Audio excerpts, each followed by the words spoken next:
এক ভাই তার নিজের বোনের সাথে দেখা করার জন্য দিল্লির জিবি রোডের রেড লাইট এরিয়ার এক কোঠায় যায়। সেখানে সে টাকা দিয়ে তার বোনের ঘরে সময় কাটায়। কিন্তু যখন তার জন্য নির্ধারিত সময় শেষ হয়ে আসে তখন বাইরে থেকে দরজায় কড়া নেড়ে তাকে জানানো হয় যে তার সময় শেষ হয়েছে এবং তাকে বাইরে যেতে হবে। কিন্তু ভাইটি বলে সে আরও একটু সময় এই মেয়েটির সাথেই থাকতে চায়। বাইরে থেকে তখন তাকে জানানো হয় যে যদি সে আরও বেশি সময় থাকতে চায় তাহলে ডাবল পেমেন্ট করতে হবে। ভাইটি তার বোনের সাথে ওই ঘরে আরও কিছুটা সময় থাকার জন্য ডাবল পেমেন্ট করতেও প্রস্তুত ছিল। কিন্তু প্রশ্ন হলো তার বোন ওই কোঠায় পৌঁছলো কিভাবে, আর ভাইটি তার নিজের বোনের সাথে ওই ঘরে কি করছিল? যখনই পুরো ঘটনাটি আপনারা শুনবেন তখন আপনারাও শিহরিত হবেন। এই গল্পটি একটি হৃদয় বিদারক ঘটনার উপর ভিত্তি করে, যা মানব পাচার এবং সামাজিক অবক্ষয়গুলোকে চোখে আঙুল দিয়ে দেখিয়ে দেয় এবং চটজলদি নেওয়া কোনো সিদ্ধান্ত যে কতটা মারাত্মক হতে পারে সে শিক্ষাও দেয়। নমস্কার বন্ধুরা, আমি শ্রী। আমার গল্পের আসরে আপনাদের সবাইকে স্বাগত জানাচ্ছি। আশা করি সকলে সুস্থ আছেন, কুশলে আছেন। যে ঘটনাটি আজ আমি আপনাদের বলবো সকলকে অনুরোধ করব শেষ পর্যন্ত শোনার জন্য। আর এই ঘটনা সম্পর্কে আপনাদের মতামত অবশ্যই কিন্তু আমার সাথে শেয়ার করবেন। আমার উপস্থাপনা যদি আপনাদের ভালো লাগে তাহলে আমার চ্যানেলটিকে সাবস্ক্রাইব করে আমার পাশে থাকবেন, আমার সহযোগিতা করবেন। শুরু করছি আজকের গল্প। ঘটনা শুরু 2019 সালে। কলকাতার দুই তরুণী রানী আর জ্যোৎস্না। সুরক্ষার কারণে দুজনের নাম পরিবর্তন করে বলছি। দুজনে একটি মাল্টি ন্যাশনাল কোম্পানিতে চাকরি করত। তারা দুজনে ভালোই স্যালারি আর্ন করত। তারা দুজনে ভালো বন্ধুও ছিল। একদিন জ্যোৎস্না রানীকে বলে যে এক ব্যক্তি তাকে দিল্লিতে 1 লক্ষ টাকা মান্থলি স্যালারির একটি চাকরির অফার দিয়েছে, কিন্তু তার পরিবার তাকে দিল্লি যেতে দিতে চাইছে না। রানী এই কথা শুনে তখন জ্যোৎস্নাকে বলে যদি সম্ভব হয় তো সে এই চাকরিটার জন্য যেতে চায়। জ্যোৎস্না এই কথা শুনে সঙ্গে সঙ্গেই রাজি হয়ে যায় এবং সেই লোকের সঙ্গে, মানে যে তাকে এই চাকরির অফার দিয়েছিল, তার কাছে রানীকে নিয়ে যায়। সমস্ত কথাবার্তার পর ফাইনালি 2019 সালের 8ই জুন রানী দিল্লি রওনা হয়। 11ই জুন 2019 রানী দিল্লির এক অফিসে ইন্টারভিউ দিতে যায়। ইন্টারভিউ শুরু হওয়ার আগে ওই অফিসেরই একজন লোক, হয়তো ওই অফিসেরই পিয়ন হবে, তাকে চা অফার করে। রানী স্বাভাবিকভাবে চা খেতে রাজি হয়, কারণ সন্দেহ করার মতো কিছুই ছিল না। ওর মতো আরও অনেকেই ইন্টারভিউ দিতে সেখানে গিয়েছিল। চা খাওয়ার পরই রানীর শরীরটা খারাপ লাগতে শুরু করে। তারপর সে এক সময় অজ্ঞান হয়ে যায়। জ্ঞান ফেরার পর সে নিজেকে একটা ঘরে বিবস্ত্র অবস্থায় বিছানার ওপর দেখতে পায় এবং তার সামনে দাঁড়িয়ে ছিল একজন মধ্যবয়সী লোক।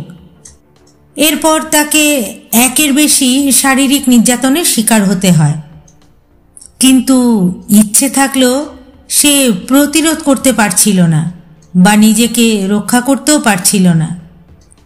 এমনকি বিছানা থেকে নিজের শরীরটাকে টেনে তুলতেও পারছিল না। তাকে নেশার ইঞ্জেকশন দেওয়া হয়েছিল। সে সবসময় একটা ঘোরের মধ্যে থাকত। যখনই তার নেশার ঘোর কেটে যেত তাকে আবার ইঞ্জেকশন দেওয়া হতো, আর সেই সঙ্গে চলত তার ইচ্ছার বিরুদ্ধে প্রতিদিন তার উপর অমানসিক শারীরিক অত্যাচার। যখনই সে প্রতিরোধ করার চেষ্টা করত তাকে নির্মমভাবে মারধর করা হতো। 1.5 মাস ধরে এই অমানবিক অত্যাচার চলতে থাকে। এইভাবে বেশ কিছুদিন কাটার পর সে জানতে পারে তাকে দিল্লির জিবি রোডের কুখ্যাত পতিতালয়ে বিক্রি করে দেওয়া হয়েছে। তার জায়গা হয়েছে ওই পতিতালয়েরই 68 নম্বর কোঠাতে। এদিকে রানীর পরিবার 8ই জুনের পর থেকে রানীর সাথে আর কোনো রকমভাবেই যোগাযোগ করতে পারছিল না। রানীর কোনো খোঁজও পাচ্ছিল না। তার পরিবার কলকাতার নিকটস্থ থানায় মিসিং ডায়েরি করে, কিন্তু প্রায় 2 মাস কেটে গেলেও পুলিশ রানীর কোনো খোঁজ পায় না। রানীর পরিবারের কাছে ওকে ফিরে পাবার আর কোনো রাস্তা ছিল না, কারণ রানীকে ফোনেও পাওয়া যাচ্ছিল না। ওই জিবি রোডের পতিতালয়ে যাদের কাছে রানীকে বিক্রি করে দেওয়া হয়েছিল তারাই রানীর মোবাইল ফোনটা কেড়ে নিয়ে নিয়েছিল। এইভাবে একটার পর একটা দিন কেটে যেতে থাকে। ওখান থেকে বেরোবার কোনো রাস্তা রানীর সামনে আর খোলা ছিল না। এরকমই একটা দিন রানীর কাছে একজন কাস্টমার আসে। সে আসলে কলকাতারই লোক এবং বাঙালি। রানী সুযোগ বুঝে তাকে সাহায্য করার জন্য অনুরোধ করে, যাতে ওই নরক থেকে বেরোতে পারে। কিন্তু প্রথমেই সেই লোকটি সাহায্য করতে রাজি হয় না, কারণ রানী যেখানে ছিল, মানে ওই জিবি রোডের পতিতালয়, সেখানকার লোক খুব ভয়ানক ছিল। প্রয়োজনে তারা মানুষ মারতেও 2 বার ভাববে না। কিন্তু রানীর অনেক কাকুতি মিনতির পর লোকটির দয়া হয়। সে সাহস করে রানীর কাছ থেকে তার ভাইয়ের ফোন নম্বরটি নিয়ে তার সাথে যোগাযোগ করে। লোকটি রানীর ভাইকে ফোন করে রানীর সম্পর্কে সব কিছু জানায়। সেই সঙ্গে রানীর বর্তমান ঠিকানা, জিবি রোডের 68 নম্বর কোঠার ঠিকানাটাও দেয়। রানীর পরিবার তো তাকে ফিরে পাওয়ার সমস্ত আশাই ছেড়ে দিয়েছিল, কিন্তু ওই অচেনা লোকটির ফোনটা পাওয়ার পর থেকেই রানীর ভাই তৎক্ষণাৎ দিল্লি যাবার সিদ্ধান্ত নেয়। দিল্লি পৌঁছানোর পরেই প্রথমে সে রানীর ওই কাস্টমার লোকটিকে ফোন করে এবং দিল্লি কেরলবাগে লোকটির সঙ্গে দেখা করে। লোকটি রানীর ভাইকে কাস্টমার সেজে আগে তার বোনের সাথে দেখা করার পরামর্শ দেয়, কারণ আগেই থানা পুলিশ করলে সমস্ত ব্যাপারটা বিগড়েও যেতে পারে। হয়তো রানীকে তারা এমন কোথাও লুকিয়ে ফেলবে যেখান থেকে ওকে উদ্ধার করা সম্ভব হবে না। রানীর ভাই লোকটির পরামর্শ মতো তাই করে। সে জিবি রোডের 68 নম্বর কোঠায় যায় তার বোনের কাছে কাস্টমার সেজে। রানী তার ভাইকে প্রথমবার দেখার পরই চমকে উঠেছিল, কিন্তু তৎক্ষণাৎই সে নিজেকে সংযত করে। দেখা হলে পর ভাই বোন দুজনেই কান্নায় ভেঙে পড়ে। রানী তার ভাইকে তার সমস্ত দুর্ভোগের কথা বলে। তার ভাই তখন তাকে প্রতিশ্রুতি দেয় সে তাকে এই নরক থেকে বের করে ঠিক নিয়ে যাবে। রানীকে ওখান থেকে বের করার আশ্বাস দিলেও তার ভাই যে ঠিক এখন কি পদক্ষেপ নেবে সেটা সে বুঝতে পারছিল না, কারণ পুলিশের কাছে যেতেও সে পুরোপুরি ভরসা পাচ্ছিল না। যদি এই খারাপ লোকগুলোর সঙ্গে পুলিশ মিলে থাকে তাহলে তো রানীকে ওখান থেকে বের করে আনা কোনোদিনই সম্ভব হবে না। সে তখন আরেক দিন রানীর কাছে আবার কাস্টমার সেজে যায়। তখন রানী ভাইকে দিল্লির মহিলা কমিশনের চেয়ারম্যান স্বাতী মালিওয়ালের কাছে সাহায্য চাওয়ার পরামর্শ দেয়। সে এই কোঠাতেই একজনের কাছে এই স্বাতী মালিওয়ালের নাম শুনেছিল, যার কাছে গেলে এই ধরনের সমস্যার সাহায্য পাওয়া যেতে পারে। রানীর ভাই তখন দিল্লির মহিলা কমিশনের সদস্য কিরণ নেগির সঙ্গে যোগাযোগ করে। কিরণ রানীর ভাইয়ের থেকে সমস্ত ব্যাপারটা জানার পর মহিলা কমিশনের চেয়ারপারসন স্বাতী মালিওয়ালকে সমস্ত ঘটনা জানায়। স্বাতী মালিওয়াল তখন পুলিশের ডিসিপি মনদীপ সিং রান্ধওয়াকে সমস্ত ঘটনা জানায় এবং মেয়েটিকে উদ্ধার করার জন্য অনুরোধ করেন। পুলিশ তখন জিবি রোডের ওই পতিতালয়ে অভিযান করার পরিকল্পনা করে। 2019 সালের 9ই আগস্ট এই অভিযান চালানোর তারিখ ঠিক করা হয়। পরিকল্পনা অনুযায়ী রানীর ভাই আবার সেদিন গ্রাহকের ছদ্মবেশে ওই কোঠায় যাবে এবং পুলিশ আসার আগে পর্যন্ত রানীর ঘরেই থাকবে। নির্দিষ্ট সময় পুলিশ আর মহিলা কমিশনের দল ওই কোঠায় অভিযান চালায় এবং সেখান থেকে রানীকে সুরক্ষিতভাবে বের করে নিয়ে আসে।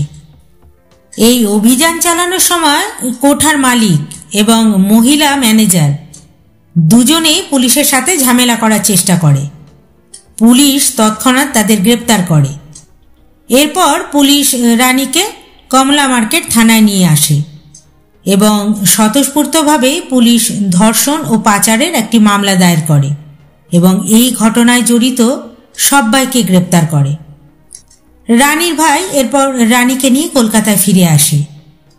সে মানসিক আর শারীরিকভাবে খুবই বিধ্বস্ত ছিল, তবে পরিবারের সকলের মধ্যে থেকে ধীরে ধীরে সে স্বাভাবিক জীবনে ফিরে আসে।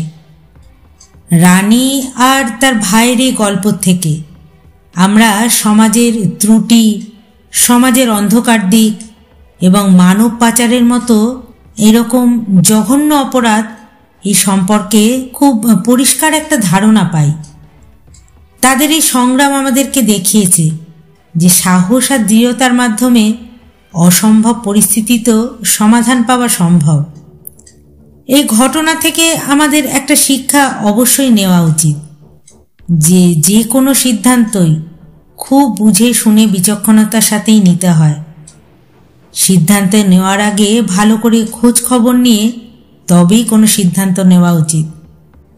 বড়দের শাসন বারণে অনেক সময় আমরা খুব বিরক্ত হই, আমাদের খুব রাগ হয়, কিন্তু কখনো কখনো তাদের এই শাসন বা বারণ আমাদের কাছে আশীর্বাদ হয়েই আসে। এই ঘটনাতে সেটা আমরা প্রত্যক্ষ করতে পারছি। না হলে আজ রানীর সাথে যে ঘটনাটা ঘটেছে সেটা হয়তো তার বন্ধু জ্যোৎস্নার সাথে ঘটত। তার বাড়ির লোকের বারণের জন্যই সে ওই চাকরিতে যোগ দেওয়ার জন্য দিল্লিতে যায়নি।